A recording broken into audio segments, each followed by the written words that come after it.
안녕하세요. 푸르미리의 김보경입니다.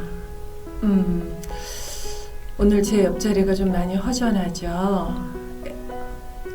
저랑 짝꿍이었던 우리 주미경 작가가 어떤 개인적인 사정으로 인해서 아주 잠시 좀 자리를 비우게 되었습니다.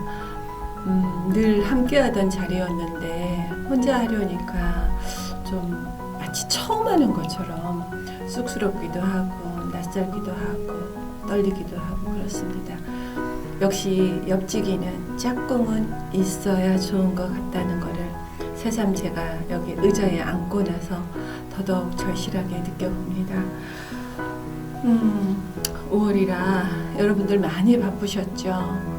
부모님들 챙기랴, 아이들 챙기랴, 선생님 챙기랴, 또 옆 짝꿍 남편이든 아내든 챙겨야 되는 그러한 날들이 참 많은 5월이었습니다. 그러면 나는 언제 찾지? 라고 생각하는 분도 계셨을 거고요. 그럼에도 불구하고 내가 챙겨야 할 사람이 있다는 거 참 소중한 일인 것 같고 고마운 일인 것 같아요.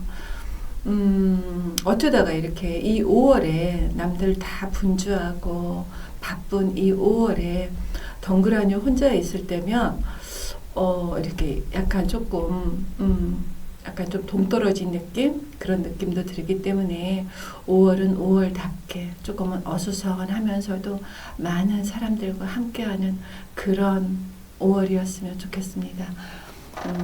오늘 제가 준비한 책은요, 우리 구본영 선생님의 익숙한 것과의 결별이라는 책입니다. 이 책이 아주 나온 지는 굉장히 오래됐는데 제가 인터넷에 찾아보니까 표지가 바뀌었더라고요. 그래서 이거는 거의 초판에 가까운 책이라서 제가 참 이 책을 읽으면서 좀 나를 많이 깨뜨려야 되겠다라는 생각을 한 것 중에 하나가 이 책이었습니다.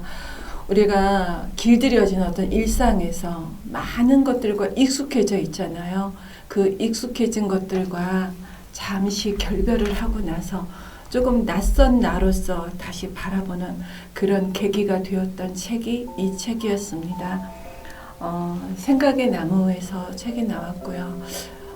이 구본영 선생님은 뭐라 그럴까 좀 시대를 앞서가는 변화를 꿈꾸는 변화 경영 전문가라고 하는 호칭을 가지고 계신 분이셨습니다.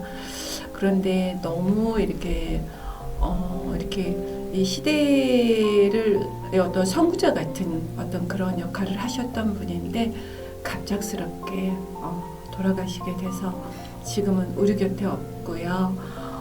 이분을 존경하고 이분을 기리는 많은 지인들이 해마다 이분이 돌아가신 즈음 되면 이분을 추모하는 그런 날을 정해서 함께 이분에 대한 책과 이분과 함께 있던 시간들을 추억하는 그런 시간을 가져본다고 합니다. 참 의미 있는 시간이라고 생각을 해봅니다. 오늘 이 두꺼운 책 중에서 자신과 만나기 위한 느긋한 산책이라는 코너를 여러분들과 함께 잠깐 나눠보겠습니다. 자신과 만나기 위한 느긋한 산책. 요즘 여러분들 산책하기 너무 좋은 날씨이고 나무들도 어서 오라고 막 우리를 반기는 것 같은 그런 날들인데요. 오늘 저와 함께 조용하게 이 자리에서 함께 책과 만나는 산책의 길을 걸어보셨으면 합니다. 욕망에 대한 그리움. 희망은 욕망에 대한 그리움이다. 나는 그것을 가지고 있다. 그러므로 나는 속세를 떠날 수가 없다. 나는 욕망에 솔직해지고 싶다. 그리고 나는 일상 속에서 내 욕망을 이루고 싶다. 내가 일상을 살면서 바라는 것은 무엇인가? 목숨의 한 올 한 올을 풀어 갈망하는 것은 무엇인가? 나는 창을 열면 바다가 보이는 곳에 살고 싶다. 말로 표현할 수 없는 신비로운 빛의 감촉이 느껴지는 태양이 아름답고 바람이 부드러운 곳에서 살고 싶다. 그리고 10평쯤의 소채밭을 가꾸어 농약을 치지 않은 싱싱한 채소를 여름 내내 먹고 싶다. 하루에 3시간쯤 책을 읽고 싶다. 책상에 앉아 밑줄을 치고 노트에 적으며 공부처럼 하는 독서를 하고 싶다. 그리고 한두 시간 글을 쓰고 싶다. 나는 한 가지 일을 아주 잘하고 싶다. 그리고 하루하루 조금씩 더 잘할 수 있기를 바란다. 나이가 많이 들어서도 매일 그 일을 하고 어제보다 나아졌다는 것을 느낄 수 있기를 바란다. 파블로 카잘스는 위대한 첼리스트다. 그가 95세가 되었을 때도 그는 하루에 6시간씩 연습을 하는 것으로 알려졌다. 그는 이미 가장 위대한 대가가 되었지만 자신의 연주 실력이 아직도 매일 조금씩 향상되는 것을 느낀다고 말했다. 배우고 익히는 것이 즐거움임을 아는 사람들 속에 속하고 싶다. 나는 또 좋은 아버지가 되고 싶다. 혜린이는 15살이고 혜원이는 10살이다. 해가 바뀔 때마다 이 숫자는 하나씩 늘어날 것이다. 그리고 아이들은 자신의 세상을 찾아 점점 멀리 떠나가게 될 것이다. 아이들은 이 여행에 마음이 들떠 있다. 긴장하기도 하고 헤매기도 하고 우울해하기도 하고 두려워하기도 한다. 쌀쌀 맞아지기도 하고 때를 쓰기도 하고 악을 쓰기도 한다. 아름답고 추악한 세상과의 만남은 이렇게 이루어지고 부모들은 그들의 떠나가는 뒷모습 속에서 그리움을 느낀다. 만일 우리가 이 그리움을 이겨내지 못한다면 그들에게 우리는 그저 부모일 뿐이다. 만일 이 그리움을 이겨낼 수 있다면 그리하여 그들이 자신의 삶을 살아가는 어렵고 아름다운 혼자만의 길을 인정해 준다면 우리는 그들에게 부모일 뿐 아니라 사랑하는 사람으로 남을 수 있을 것이다. 그들이 나와 아내의 삶에 가장 커다란 즐거움이듯 우리들 역시 그들에게 언제나 찾아갈 수 있는 그리움이 될 것이다. 나는 그런 아버지가 되고 싶다. 나는 아이들을 위해 하나의 경구를 만들었다. 힘껏 배워서 늘 푸르고 고운 사람이라고 적어 현관 입구에 걸어두었다. 몇 년 전 아이들의 학교에서 가훈 하나씩 가져오라고 했을 때 고심하여 만들어둔 것이다. 처음에는 아이들에게 적합한 것을 염두에 두었으나 지금은 오히려 나를 위해서 걸어두었다. 유교적인 냄새가 나긴 하지만 푸르다는 말 속에 나는 도덕성보다는 야생력을 강조하고 싶었다. 강같고 바다 같은 자연의 힘을 잃지 않기를 바란다. 나는 아이들이 다소 인생을 거침없이 살아가도록 권하고 싶다.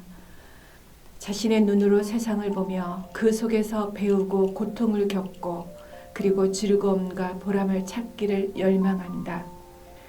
마리아 칼라스는 좋은 목소리를 가지고 있지는 않다. 거친 맛이 있다. 그녀의 노래를 들으면 어떤 카리스마를 느낀다.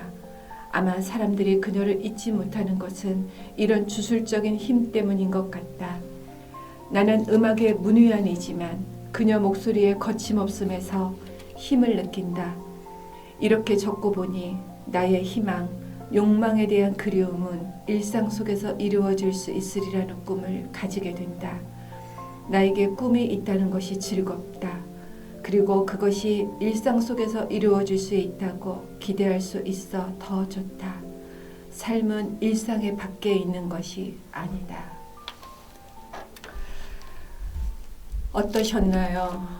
처음에는 익숙한 것과의 결벌이라는 조금은 낯설고 조금은 냉철하고 이성적인 것 같은 책이었지만 제목과는 달리 이렇게 우리의 좋은 아버지가 되고 싶다는 이분의 바람이 이 속에 욕망으로 그리움으로 희망으로 담아 있었습니다.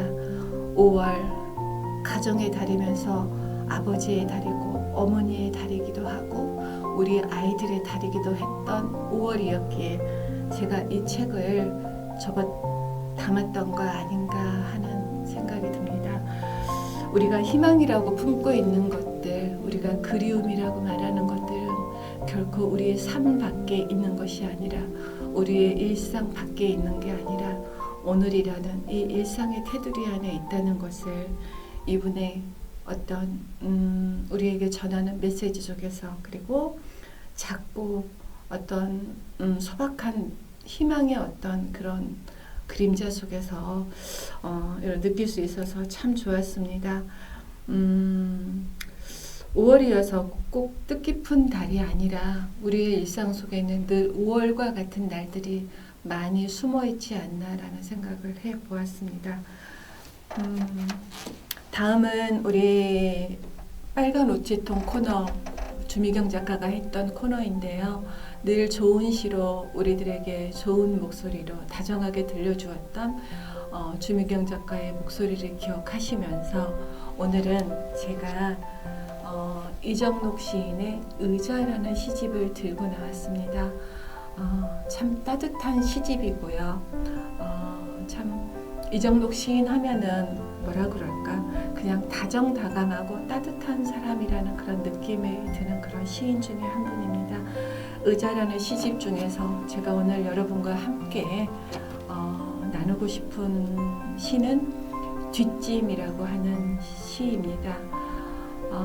누군가가 이렇게 뒷짐을 지고 앞서가는 모습 속에서 그 모습을 보고서 쓴 시인 것 같아요.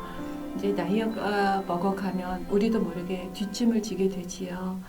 그 어딘가에서 할아버지가 뒷짐을 지고 그 옆에서 손자가 할아버지 흉내를 내면서 뒷짐을 지고 가는 모습을 보았습니다. 얼마나 따뜻하던지요. 그 뒷짐이라는 그 모습을 보면서. 그래서 한번 제가 여러분들께 낭독해 드리도록 하겠습니다. 뒷짐, 이정록. 짐 꾸리던 손이 작은 짐이 되어 등 뒤로 얹혔다. 가장 소중한 것이 자신임을 이제야 알았다는 듯. 끝발 조이던 오른손을 왼손으로 감싸 안았다. 세상을 거머쥐려 나돌던 손가락이 제 등을 넘어 스스로를 껴안았다. 젊어서는 시린 게 가슴뿐인 줄 알았지. 등 뒤에 두 손을 얹자 기댈 곳 없던 등허리가 아기처럼 다소곳해진다. 토닥토닥. 어깨 위로 억새꽃이 흩날리고 있다. 구멍 숭숭 뚫린 뼈마디로도 아기를 잘 업을 수 있는 것은 허공 한 채 업고 다니는 저 뒷짐의 둥근 아름다움 때문이 아니겠는가. 밀쳐놓은 빈손 위에 무한 천공의 주축들이 가볍게 올라앉았다. 역시 시인은 참 남다른 눈을 가지고 있는 사람임에 분명한 것 같습니다. 우리가 뒷짐 진 어르신의 뒷모습을 보면 그냥 아프고 아련하고 뭔가 쓸쓸하고 그런 느낌 정도로만 느꼈는데 그 느낌에서 우리 이정록 시인은 그 뒷짐 안에 커다란 우주 한 채가 있다고 말을 했습니다. 우리가 살아온 세월을 그 뒷짐 안에 지고 자분자분 걸어가는 누군가의 뒷모습을 한번 생각해 보게 되었습니다. 오늘 이렇게 저 혼자서 중원, 무원 또 이렇게 해보았는데요. 처음에 말한 것처럼 많이 낯설고 어색합니다. 그럼에도 불구하고 당분간은 여러분들하고 조금 더 가까이 다정하게 만나고 싶습니다. 5월이 지나면 이제 또 장마철이 다가온 6월이 됩니다. 그리고 다시 또 코로나가 많이 돌고 있다고 하는데 여러분들 각별하게 몸 관리 잘 하시고요. 요즘은 이렇게 오며 가며 나누는 대화가 건강에 대한 인사들을 참 많이 나누는 것 같아요.